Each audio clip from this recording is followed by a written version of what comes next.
Hello and welcome back to another episode of Building Hogwarts in minifig scale from LEGO. And as you can see, work has started and progressing really nicely on the Great Hall. And so if you remember from a previous video, this is the entrance hall over here. And it's turned the wrong way right now, but the Great Hall sticks right onto the back of it right there to form one gigantic complex. And the first thing you might notice, which I'm really proud of, is I have incorporated lights into the Great Hall, where I am doing the Yule Ball scene from Goblet of Fire. So you might notice a few stray wires hanging around, so just ignore those for now. I haven't got a chance to fully hide those. Let me remove this. So the way I'm doing it is I'm making two removable sections. So this section right here will be removable, similar to how I have a section on the entrance hall. And then there will also be a section on this side that is removable as well. And then I'll have this center column here for support. Let me set this aside really quick so I don't break it. And yeah, this is the Yule Ball scene. So it was incredibly complicated and tedious, but I worked in and wired up lights. So I wired up each of these sconces that hang below these eagle gargoyle statues to where they light up. And then I also have wired up the fireplace with a flicker effect so that it actually looks like real fire burning there in the fireplace. And then, even though it's not technically part of the Great Hall, there are two sconces here that are wired up with the flicker effect as well to look like fire. This is the wall that will be in the entrance hall because this is not the final knight statue, but these are the alcoves for the Guardian of Hogwarts knights, and they're going to rise up. We're going to have a couple more rows of them. This guy is just in here for scaling and sizing, so I could get the alcoves correct. And then this is the entry door that will lead inside to the Great Hall, where they are having the Yule Ball. I've got quite a few minifigs in there. You might notice some of the more obvious pairs. I've got all the teachers that were there in the scene, including my custom put together Igor Karkaroff minifig. I'm not super happy with the hair and the face. I'm hoping LEGO will make an official version that I can steal the head and hair from, but I'm pretty happy with his torso and skirt piece there for his robes. But I've got all the Yule Ball figs. I've got Ron over here with his date. I've got Cedric and Cho. I've got Fleur and her date Roger Davies. These two in the middle, this is me and my wife. I've got like Harry and his date. I still need to get a few more. I still need to get Draco's date. And I'm probably going to get about, 8 to 10 more minifigs to really kind of fill out the scene. But we've got Fred and George Weasley there. We've got Mad Eye Moody. I've got Filch dancing with his cat. I did the tables. So I elected, there's 6 tables. And I elected to have these 2 middle ones with food. So I made these little chocolate fountains for the sweets tables. And then the other ones have the glassware and the beverages with these ice sculptures that are here in the middle. And then I have icicles and snow hanging off the side of the tables as well to give it a wintry effect.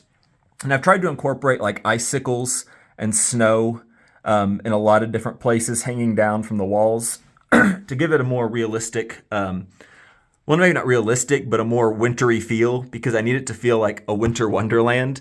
And that's actually been pretty challenging. So I had to change also the color, the interior of the bricks. I can't use tan like I can for the rest of the castle because I want to give it a wintry feel. So I've had to go with bright light blue and some sand blue thrown in there. But then you have the 3 Christmas trees that were there. And I made a tutorial in a previous video that showed exactly how I make these Christmas trees. So if you're interested in that for your own mocks, then feel free to watch that video. And yeah, there's the doors, which are fully functional, that will lead to the entrance hall. And I'll come around from this side here to see if you can get a little bit different view of the Yule Ball scene. Hopefully it looks wintry enough. I also have like some trans blue, they're fairly large, like snowflake pieces that I got from the Lego Pick-a-Brick wall that I do plan on incorporating into this build. I just haven't quite figured out exactly where or how I'm going to do that yet. But that is the interior.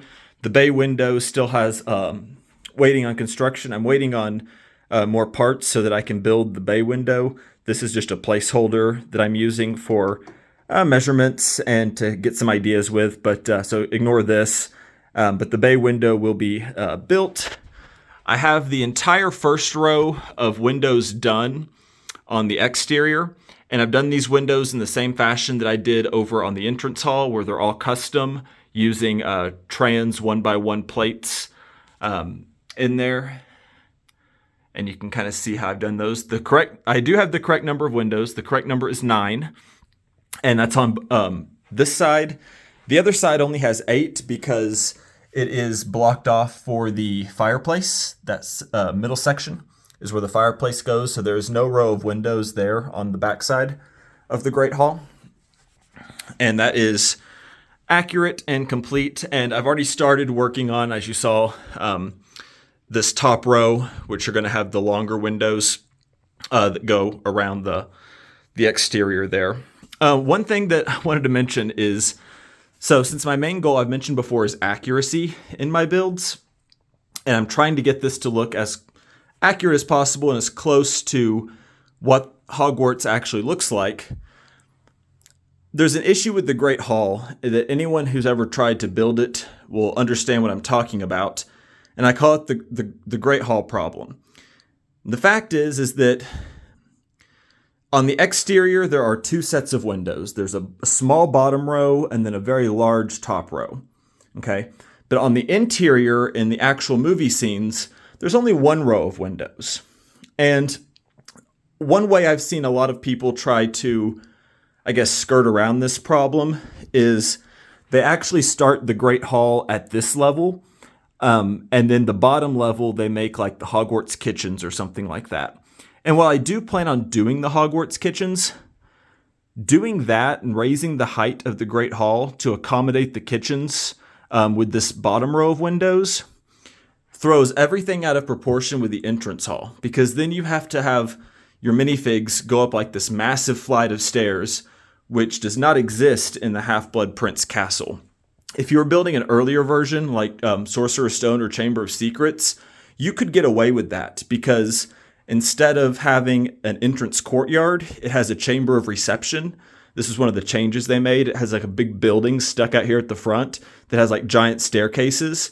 So if you're doing an earlier version of the castle, I think that's a very fine compromise to have this bottom row be the kitchens, because you can negate that with the chamber of reception.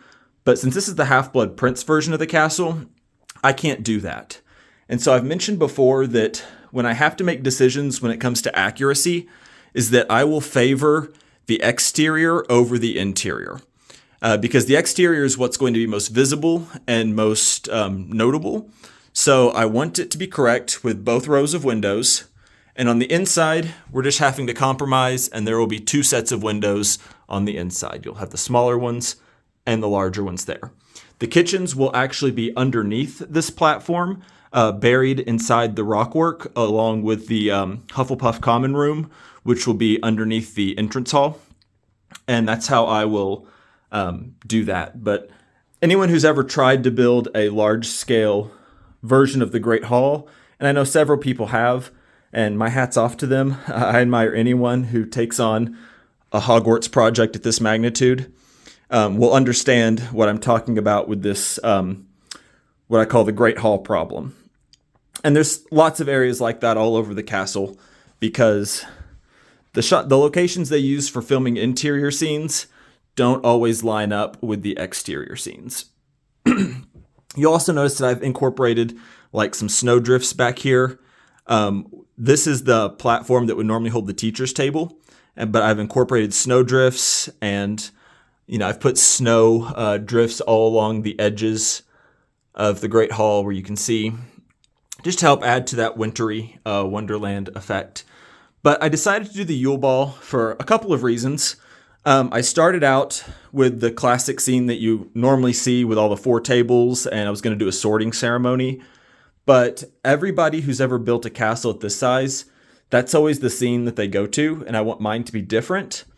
Plus, the spacing of this did not allow for big enough tables that I could put the full feast on and still have room in between them for the minifigs to walk. And it was way too cramped for my liking.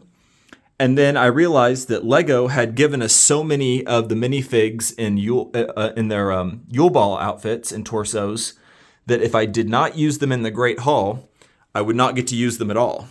Because despite what Lego would want us to believe, the Yule Ball actually happened in the Great Hall, not in the Clock Tower, which is the set they gave us all these minifigs in. So I elected to go for the Yule Ball theme, and I'm really pleased with how it's turning out. I think it looks very good. I think the lights really top it off. I think the lights were a fantastic decision. It'll also help whenever the roof is on this thing. I can pull out these side panels and you can still see inside really well. It'll help with visibility. It won't just be like some dark tunnel where you can make out minifig shapes or something. If I'm going to the trouble and expense of doing a full interior on this castle, then I think it is worth it to do lighting so that you can actually see that interior. And that's what I'm doing there. And like I said, I've got a few wires. These are the wires that come down into these torches, still sticking around.